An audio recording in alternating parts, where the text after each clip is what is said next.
Hello and welcome to my channel. आज हम लोग पढ़ेंगे मोशन ऑफ द अर्थ।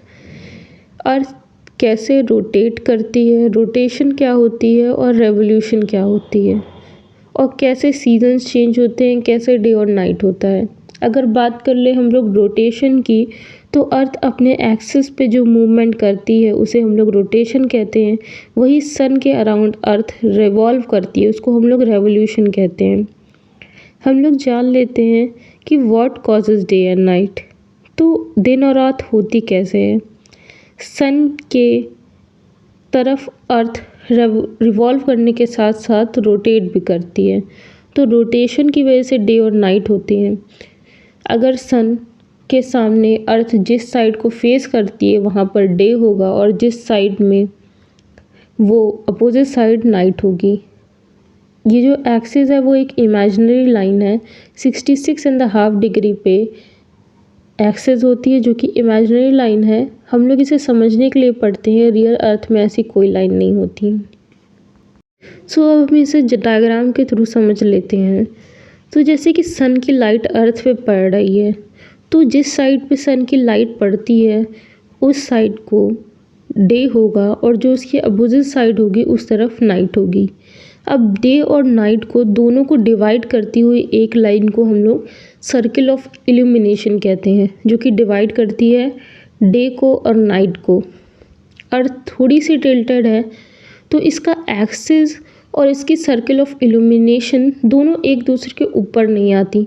दोनों के बीच में 23.5 डिग्री का डिफरेंस है। और ये एक रोटेशन जो अर्थ रोटेट करती है वो 24 आवर्स में रोटेशन कंप्लीट कर लेती है। लेकिन क्या होगा अगर अर्थ रोटेट करना बंद कर दे, तो एक साइड तो हमेशा सन को फेस करेगी, तो वहाँ पर हमेशा डे टाइम ही रहेगा, हमेशा सन दिखेगा, और दूसरी साइड पे हमेशा नाइट रहेगी।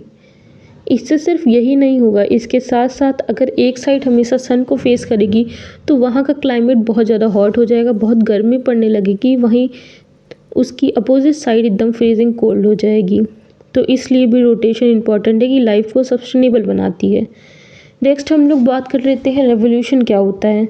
Movement of earth around the sun in the orbit is called revolution. जो अर्थ रिवॉल्व करती है सन के अराउंड उसको हम लोग रोटेशन कहते हैं। अर्थ लेती है 365 डेज प्लस 6 आवर एक रोटेशन कंप्लीट करने में, लेकिन हम लोग इसको 365 डेज ही काउंट करते हैं, और ये 6 आवर को हम लोग ऐड करते जाते हैं हर ईयर, और 4 ईयर को मिला के हम लोग इसे ऐड कर देते हैं फरवरी मंथ में, इसलिए लीप ईयर हो जाता है। हर ईयर हमने 365 डेज़ लिए, और जो 6 डेज़ एक्स्ट्रा होते गए उसको हम लोग ने इकट्ठा किया, फिर हम लोग उसे फरवरी के मंथ में ऐड कर देते हैं। इसलिए लीप ईयर में फरवरी में 28 डेज़ ना होकर 29 डेज़ होते हैं। तो वही इसका रीज़न है, क्योंकि अर्थ रिवॉल्व करती है 365 डेज़ प्लस 6 आवर, जिसे हम क्वार्टर ऑफ अ डे भी कहते हैं। तो हम लोग देख लेते हैं कि रेवोल्यूशन की वजह से सीजन्स कैसे चेंज होते हैं।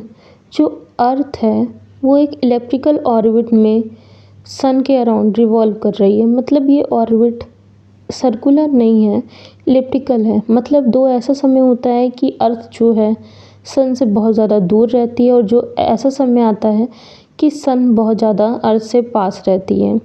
सीजन चेंज होने में एक सबसे बड़ा रोल एक्सिस का भी है, क्योंकि जो अर्थ है वो एक साइड पे टिल्टेड है, 66.5 डिग्री पे टिल्टेड है, और रेवोल्यूशन करते समय ये हमेशा एक ही डायरेक्शन में टिल्टेड रहती है। तो हम लोग देख लेते हैं डायग्राम के थ्रू कि सीजन्स कैसे चेंज होते हैं, और solstices, summer solstice, winter solstice, equinox क्या होते हैं। तो हम लोग इस साइड देख लेते हैं कि समर सॉलिस्टिस कैसे आते हैं। तो इस साइड अगर हम लोग देखेंगे तो जो साउथर हेमिस्फीयर है उस पे हीट बहुत ज़्यादा आ रही है, क्योंकि अर्थ थोड़ी सी टिल्टेड है, तो साउथ पार्ट पे हीट ज़्यादा आ रही है। तो इस समय इधर गर्मी रहेगी। वहीं अब हम लोग नॉर्दर्न पार्ट पे देख लें तो यहाँ पर विंटर रहेगी क्योंकि यहाँ पर सन की रेज नहीं आ रही हैं। ये समय होता है 22 ऑफ दिसंबर तक। 22 ऑफ दिसंबर को विंटर सॉलिस्टिट्यूड आता है, जिसकी वजह से नाइट जो होती हैं लॉन्ग होती हैं, वहीं डे का समय कम होने लगता है। वहीं हम लोग इस साइड बात करें तो इधर है समर सॉलिस्टिट्यूड्स। यहाँ पर हीट आ रही है साउदर्न हेमिस्फीयर पे डायरेक्टली, जबकि नॉर्दर्न हेमिस्फीयर पे हीट नहीं आ रही है। ये 21 ऑफ जून का समय होता है। क्योंकि समर का समय होता है, इसलिए जो डे टाइम होता है वो बहुत ज़्यादा रहता है एज़ कम्पेयर टू नाइट। इसलिए अगर आप 6 ओ क्लॉक तक 7 ओ क्लॉक तक भी देखेंगे तो आपको लगेगा कि अभी तो सन गया ही नहीं है, बहुत ज़्यादा रोशनी है। ये इसी रीज़न की वजह से होता है। अगर हम लोग बात करें इक्विनॉक्स की, तो इक्विनॉक्स को 21 ऑफ मार्च को स्प्रिंग सीज़न आता है, वहीं 23 सितंबर को ऑटम सीज़न आएगा। मतलब कि अगर एक हेमिस्फीयर में ऑटम आएगा तो दूसरे हेमिस्फीयर में स्प्रिंग आएगा, ऐसे ही चलता रहता है। इसी मारे एक जैसा समय नहीं रहता। अगर यहाँ पर गर्मी है तो हम लोग देखेंगे कि यूएसए में उस समय ठंडी रहती है, क्योंकि अर्थ रोटेट कर रही है, रिवॉल्व कर रही है, ये सब उसके रीज़न होते हैं।